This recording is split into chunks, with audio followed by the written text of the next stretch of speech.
session, we're going to go through plan, conduct and review a coaching program. We're going to look at some behavioural stuff today, so promoting good behaviour whilst you're out coaching your sessions.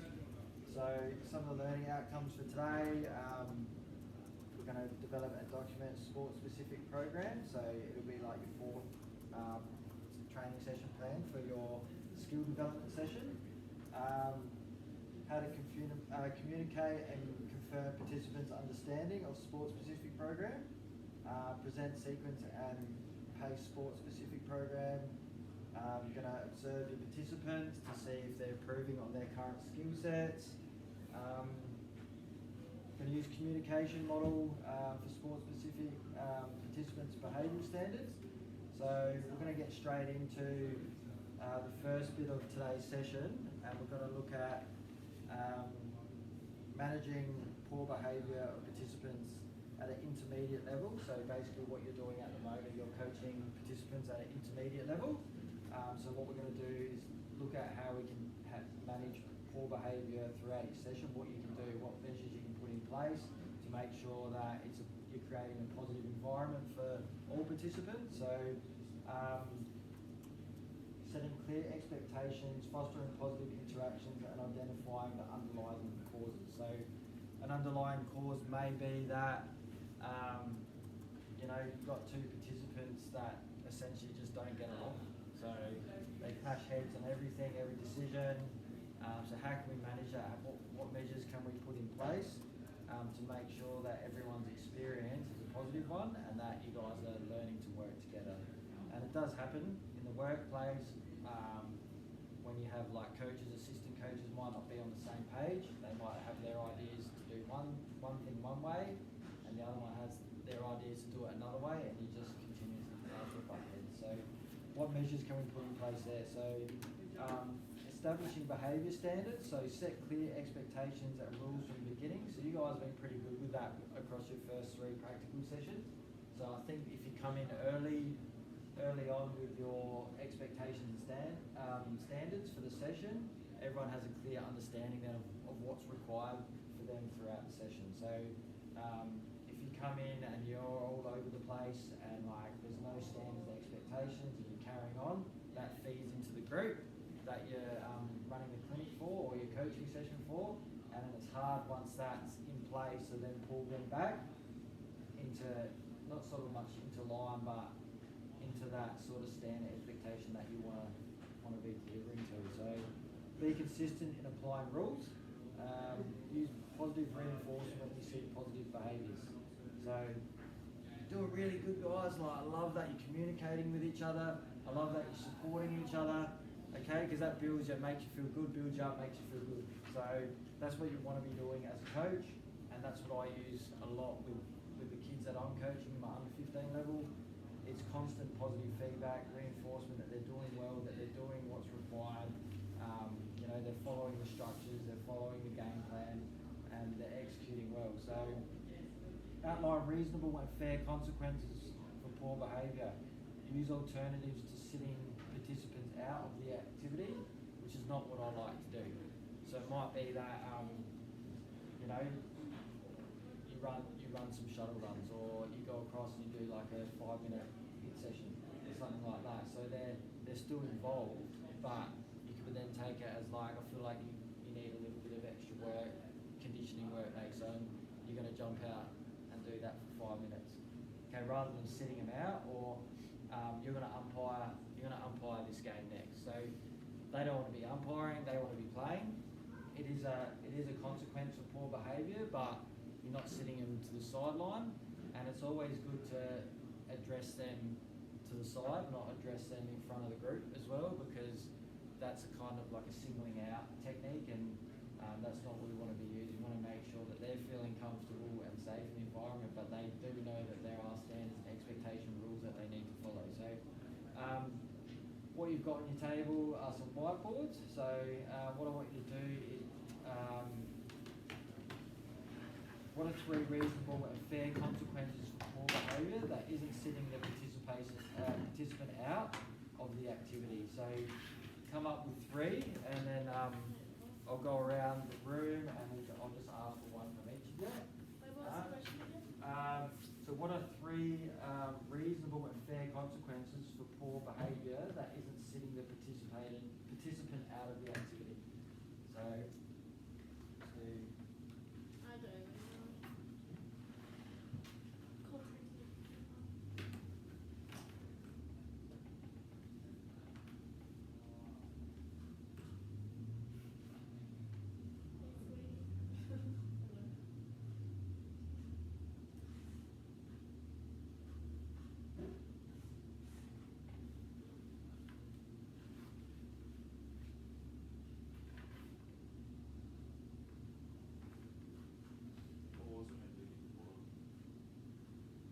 just three.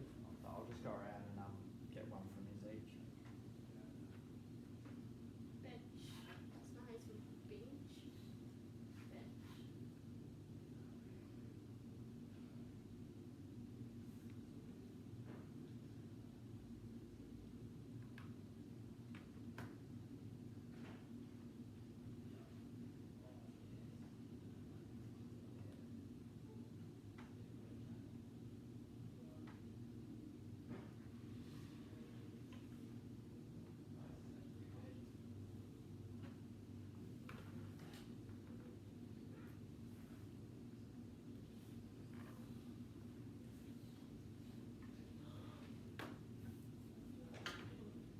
Wrote down my whole thing.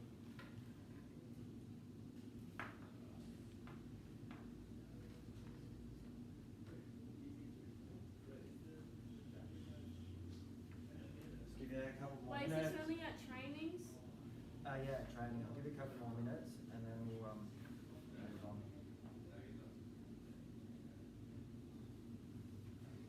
got one.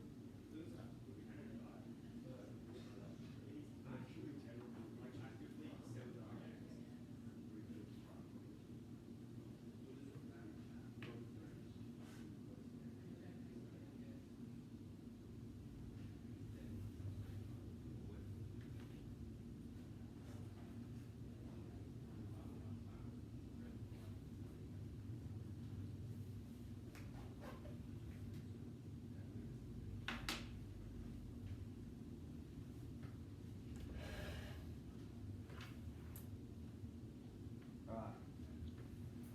Go with you first, Brooke. Like to help run the training so I can Go. stand at the front. She Yeah. stole it from No, me. I didn't. Stand. That's right. I didn't steal that one. I actually came up with that one myself. Go. It's the first one I wrote. That's the second one I wrote. I wonder.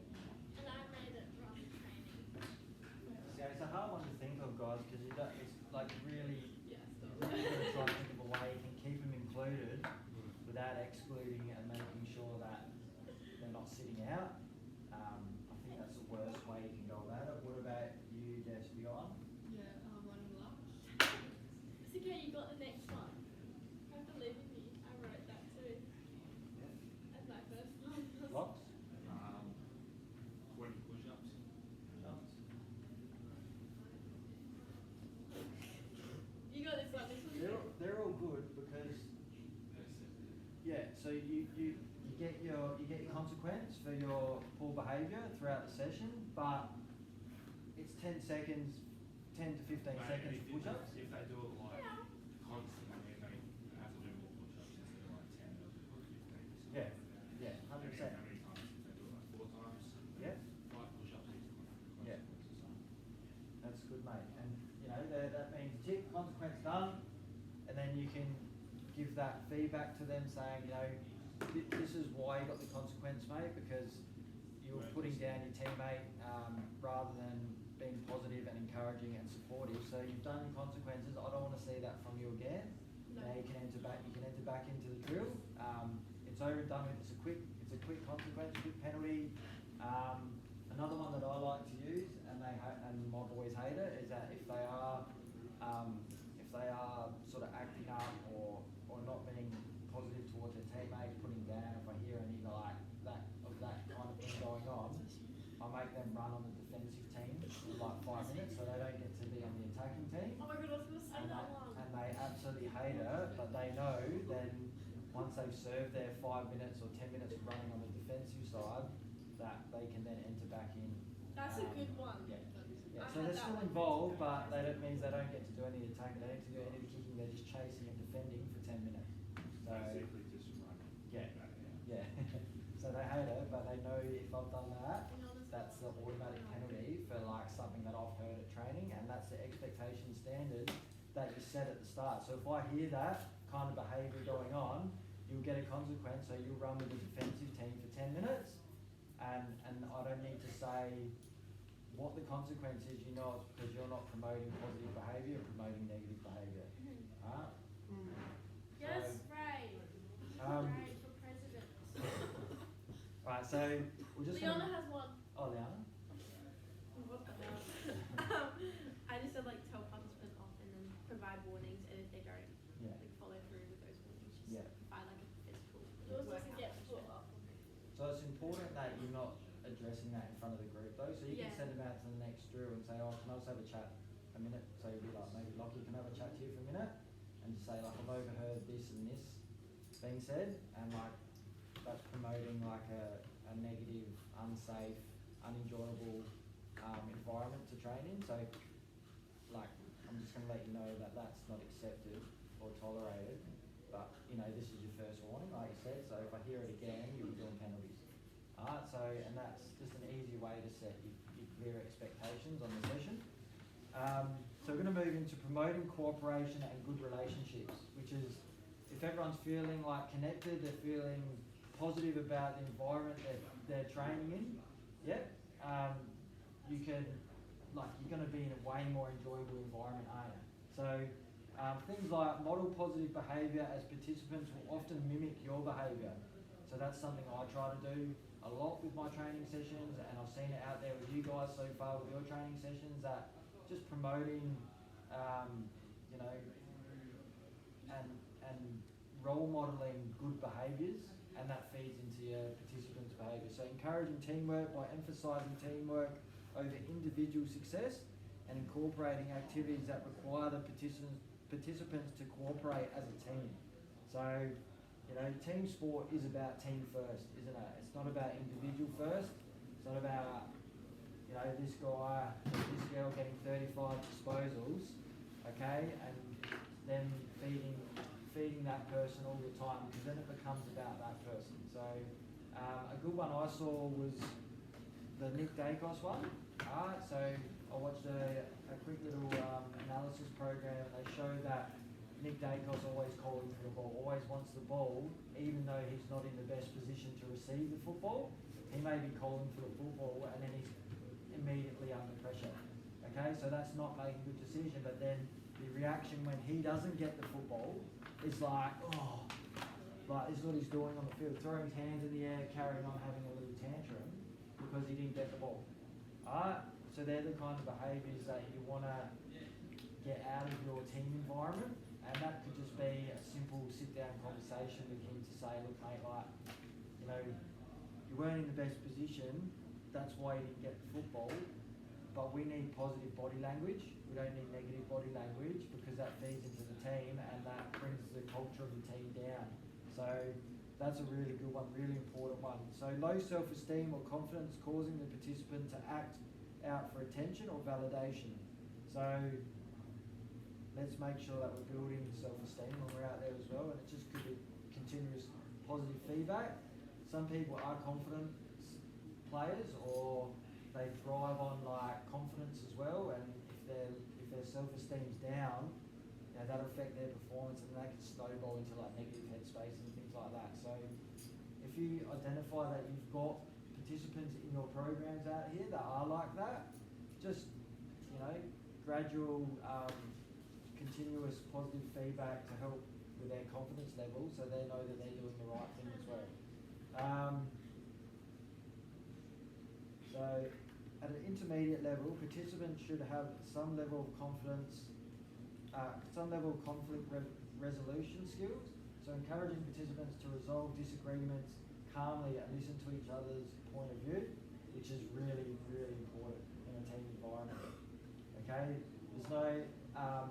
there's no benefit from the coach going to one of the players, hearing what they have to say, going to another players and relaying. it's better that you guys come together and the coach can mediate whilst you guys are sorting it out. Okay, so get both sides' points of view.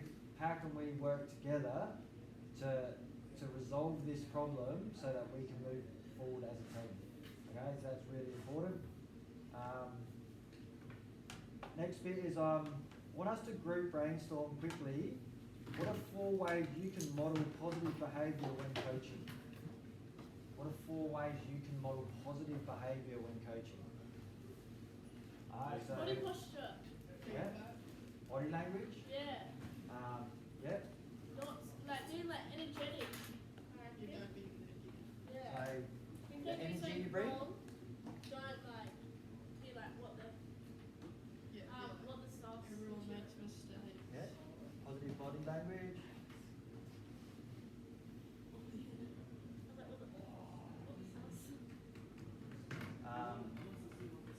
Feedback, you said, Jess? Yeah? Think of one more. Not right. So half time, down by 20 points, not even just spray. Yeah. Just be like really positive. Yeah. Like just bring them up instead of bringing them down. Yeah. So giving that, go back to that positive reinforcement, yeah, that they're doing what's required, yeah.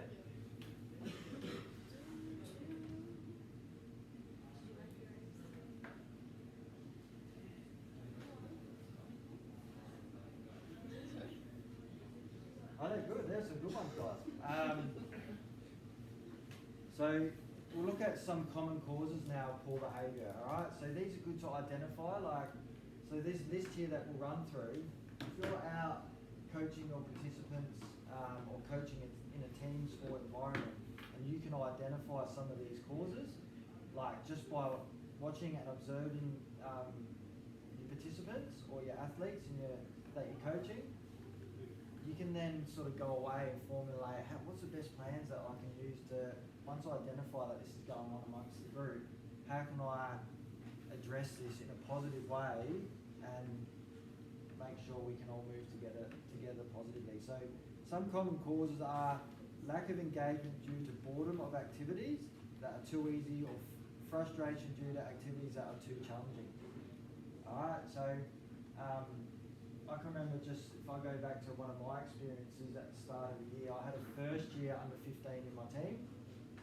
Okay, I had 15 second years, okay, that understood all my structures, the way we wanted to move the football. This young lad had a learning difficulty, he had processing information he really struggled with. So we were running the press and he was really struggling with the movement back and across on the 45 and he broke down in tears. And he came over to me and said, it's all too much, I'm not grasping it.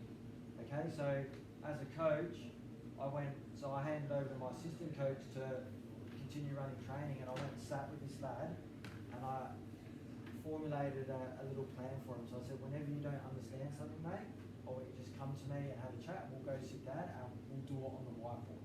I'll show you on the whiteboard, we'll mark out every position and I'll show you how to do it and the movements on the whiteboard to give you a visual understanding, because we identified that for him to visually see it was so important than for him just to go out and do it.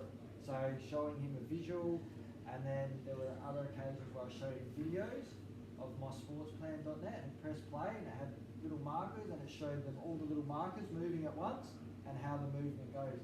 And then as soon as he saw that, he was straight back out there and away he went. He just had that visual. So promoting that's really important, identifying that, what your learners, what your athletes, what your participants are doing out there, and if they're understanding or not understanding it, how can I then provide that information in another way so they can understand it? That's a really good coaching tip. Yeah, thanks, Brooke. Can you be my coach? Participants may have external stresses such as problems at home or school that affect their behaviour, and that's a real common one as well. They might have just had a really, really bad day at school. Friendship issues, got in trouble with a teacher, rolled out to training, and they're in a really negative headspace. Okay, and you can see body language, they're down. Just a simple walk and talk at the start of training is what I used to do with my boys. Alright, so anyone that would come to me, any body language that I could identify as down, come walk with me whilst we set up some drills at the start of training, let's have a chat. Alright, then try to give some positive reinforcement, okay, and help it any way that you can, so that they can get out and enjoy it. Because at the end of the day, you go out your training session, right, you start to let out those good endorphins, you start to feel good, run around, have a kick with your mates, having a bit of fun. Alright, so it's important that we identify that. Low self-esteem or confidence causing the participant to act out of attention or validation. So, yeah, that's a common one as well. So if they have low self-esteem or low confidence, or they don't understand things as well that you're doing out there, they might act out to try and mask the fact that their self-esteem is down, their confidence is down. So how can we build, as a coach, how can we build up that confidence? Positive reinforcement, let them know that they're doing things right. 1 minute chat across the side, 30-second chat across the side, just to identify if they're not performing a certain aspect of training correctly. Give them some education on it and way they go. Peer pressure to fit in with a group. Girls, I look at you for this one because I see a lot with my daughters. There's like little groups in your teams, like little pockets of groups, and then there may be a couple of participants or athletes that aren't fitting in with those groups, so they try to act up and do funny things so they can try to fit in. They're not adhering to the group's expectations and standards that you outline at the start. So how can you address that? It might just be a simple conversation. What are you struggling with? Are you struggling to find a friendly group within the team? Are you struggling to fit in? Like how can we help? And then another aspect is that grab your leaders from your group, your leadership group, get them in. Once a leadership group can get in, you can have a discussion together. I bet you that participant or athlete in your team feels a lot better about coming to training and being themselves. Alright, so that's the most important thing, that you're not changing who you are and try to fit in. You're not behaving poorly to try and fit in. That's definitely not what you want in your team. Miscommunication of the expectations or instructions. Some participants may struggle with regulating their emotions, leading to outbursts or inappropriate responses to stress. Regulating your emotions and that and behaviour is tough at times. Like hands up, who's been through it at school? Like, you know, you might be feeling a certain way, you might be feeling anxious about a test that's coming up or an assignment that's due, and you get overwhelmed, get a bit anxious, get overwhelmed, and then you can't regulate how you feel, so you lash out or you cause a scene or something like that in the classroom, because that's you trying to get that out of your system, but you're not regulating it in a positive way. So what sort of plans can we put in place as a coach when you're feeling like that about training sessions, about a game? Is that a simple breathing technique that we use? You know, just counting the 3 seconds and drawing your box, your pretend box, right? Or to me, I used to like just counting to 3, but picturing the 1, 2, 3 in my head in massive numbers. So close my eyes, deep breaths, and you're breathing in with a 1, 2, 3, and you're breathing out with 1, 2, 3, nice big breath. So can that help with regulating? It's a really important one, because you don't want to be not regulated and take the field for the game and be feeling anxious or whatever because you don't understand a team structure or a team, bit of information that you need to how to use football, and take that out there, because I can guarantee you'll be coming off within like a minute because you're not feeling like you're in a really positive place. Strategies to manage poor behaviour. So listen. Sometimes the participants just want to be heard. Listen to their frustrations, as this may help provide them with solutions to their behaviour. Redirect attention. So if a participant is being disruptive, redirect their focus to an activity. Alright, so it could be, Johnny, can you go out and take up that position on the cone for me, because I need you to be a part of this demonstration for the rest of the group. So immediately you've taken their attention away from being disruptive, and you put them into a position where they're going to be showing everyone else. Okay, so that's always a good one. Personal check-ins, check in with a participant to understand what is going on and provide support, which is what we've touched on already. A good coach will always take time out to give the support needed to their players in their group, so that's really important as well. And at the same time, you're building connection and you're building that stronger bond relationship with your playing group. Right, another group brainstorm. Alright, so scenario. You're coaching a session, and while you're explaining the instruction for the drill, two participants are talking and not listening. What can you do to redirect the two participants' attention to listening to your explanation? Quick little brainstorm. Give you just use your whiteboards, give you a couple of minutes, have a think.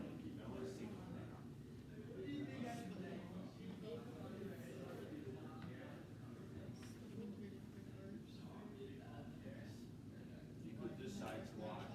Instead of signalling, you can say, alright, It's not signaling it, it's just says distraction. That's what even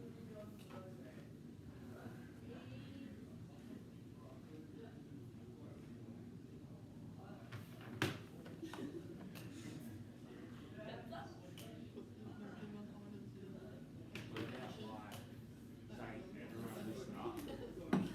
Whoa. Everyone listen up. So what are you saying, like, so if you identify that they're not listening, Yeah, but it's not actually like yeah, fully doing that. yeah.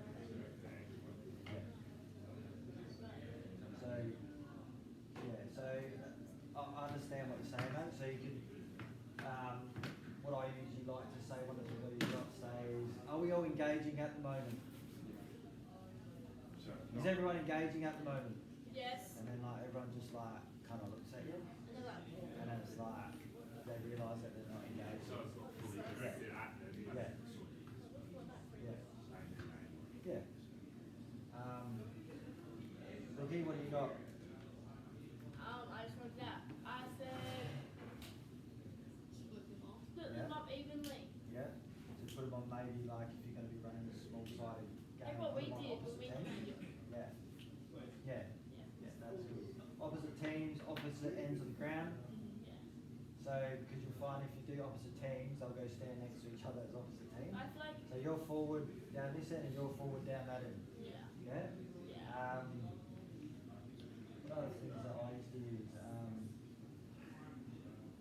You can just ask them a question. So, What do we do? yeah, so Lockie, so if you're a half full, where do I need you in this line of the press? Or, and if they say, oh, I don't know, we can say, well, I've identified that you haven't been listening. Alright, so I need you to really give me some focus and engagement, because it's important. Do you want to be playing half forward in this team? Yep. Alright, so you need to know where you need to be, mate. And it's just simple things like that. So let's make sure that we're all engaging, because in a minute when I blow the whistle and I say go out and take up your positions, and you don't know where you need to be, okay, you're telling me that you haven't engaged and you haven't listened. And it happens quite a lot in junior sport. And it goes back to that, have they had a bad day at school? Or have they not eaten any food today? Simple question, what have you eaten today, mate? Oh, nothing. Okay, so then there's no way that they're going to absorb any information that you're giving them. Alright, so you've got to try and find a way to work with them, support them in that situation. So it might just be like, alright, I've identified this lad's had nothing to eat today. His ability to focus is zero.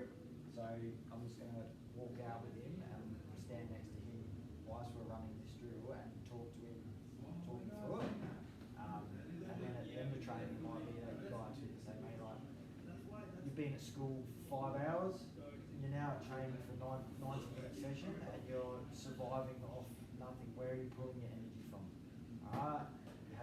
You've achieve nothing, you're pulling your energy from nowhere, okay, and that's going to make it hard for you to concentrate or absorb any information. So let's focus on making sure you eat well throughout the day. Just simple things like that. Anything else? Any other ways to redirect? Can be To hard. be part of the drill, Yeah, like make the example. yeah, Oh yeah, that's a good one. yeah. So And they're put listening. them in amongst the drills. Yeah, like, if they say weren't like- listening. Yeah. Yeah, yeah. You know, if they're like, Or you could do like the other one I do is player driven. So you might find that these two are really struggling for the first half an hour session. So you just say to them, all right, for the next 10 minutes, Johnny and Ralphie are going to be running the next drill. All right, so they're like, boys, you can any drill that you want to run for the next 10 minutes, you go out and set that up and run it. All right, because then you're putting ownership on them as part of the group to run the next drill. All right, so that's always a good one too. Contemporary coaching practices. So coaching, we're looking at coaching trends now. All right. So coaching trends are more collaborative, player-driven approach is what we just talked about. Players want ownership, like on their team. Leadership group wants ownership on like leading the group. So that collaborative, getting a group of 6. You're going to come up with a drill tonight. This is player-driven night. You're going to come up with a drill. You're going to come with a drill. We want at least 4 drills for the session. Okay, so design, or if there's one that you want to run that you know, you're putting over. They've got ownership on the session then as well, which is really important. Players have more input into tactics and decision making during games. Awesome. You guys are the ones, or they're the ones that are out in the field. If they can identify things that aren't working or working, and as a coach, you're on the sideline, you're trying to coach. If they're out there and they can identify a matchup that's not working, letting them have that ownership to change a matchup or change a position in the structures because we need someone else here, and then always get them to come back and give that feedback back to you. I did this because of this. I made this change because of this, and that's awesome. Because at the end of the day, you need on-field leadership. You need on-field coaches amongst your team as well. So that's really important. Change in leadership dynamics to co-captains and leadership groups versus just coach and captain. So I'm a big, massive believer in that. I always have a 5 to 6 man leadership group. Yeah, you have captain, vice captain. I usually have, so this year I had dual captains, dual vice captains, and dual deputy vice captains. So I had 6 in my leadership group, and it worked wickedly because they could get together and once a week and raise any issues, anything that they wanted to do at training, and they write it all up, and they take notes, and they come back to me, and then we adjust training sessions. So they've got ownership then as well. Okay, that's really important to build good leaders amongst your team.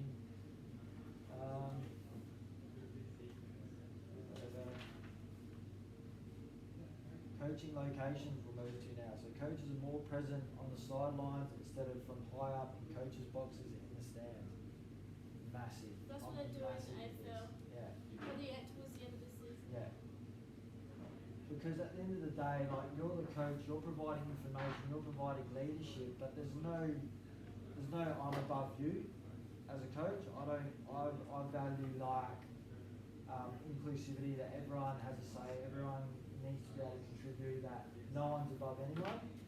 Like I'll never sit up in the coach's box, I'll always be down at ground level so I can talk to my players coming off onto the bench. I can give instructions, they can give me feedback from the oval and things like that as well. It's so important to create that we're all equal out here. Yeah, I'm a coach, I've got a lot of experience, I've got a lot of knowledge, I'm passing that on to you, but I'm no way I'm above you. I don't feel like I'm above you at all. Like I want the best for you, that's what I'm trying to get across. I want the best for you, I want to help develop you the best I can, and I want you to be able to enjoy what you're doing, so that's so important. Increased use of technology, I love this one. Alright, so use of GPS and heart rate monitors to collect performance data, statistics, and to monitor players' performance. The heat mapping from GPS data provides insight into player positioning and movement. The data collected allows coaches and staff to make precise decisions on player fitness, tactics, and workload management, which is really important. Any technology that we can introduce, and we're going to go back to like last term, introducing technology into our sessions. Okay? Yeah, GPS, video recordings, so you've got your video cameras, things like that. I'm looking into like an Xbox at the moment, which is pretty cool. It's like half the price of the video, and I think like because everyone learns differently, some people you can just give an instruction to, they go out and do it. Others can't manage that. Okay, you need to give a visual, you need to do a whiteboard session, video analysis. Okay, they're all learning tools because you want everyone to be able to get it. Don't you want everyone to be, as a team, get 18 on the field? You want all 18 to know what each other's roles are and what everyone's doing. Once you know that, you become a well-oiled machine, man. Everyone knows what everyone's doing. You're predictable yourself, okay? And it's so good to introduce technology. I think it's the way of the future, with the way AI is going, which is, you know, awesome for you guys because you get to have visual representations all the time of what you're doing now. All right, so from now, we're just going to look at your next session plan. All right, so 18.4. Actually, we'll have a short 15-minute break, guys. Okay, and then we'll come back in and we'll look at your session plans, what you're going to run for practice sessions today. Okay, so your skill execution session. All right, and then we'll go from there. All right, thanks, guys. Shot!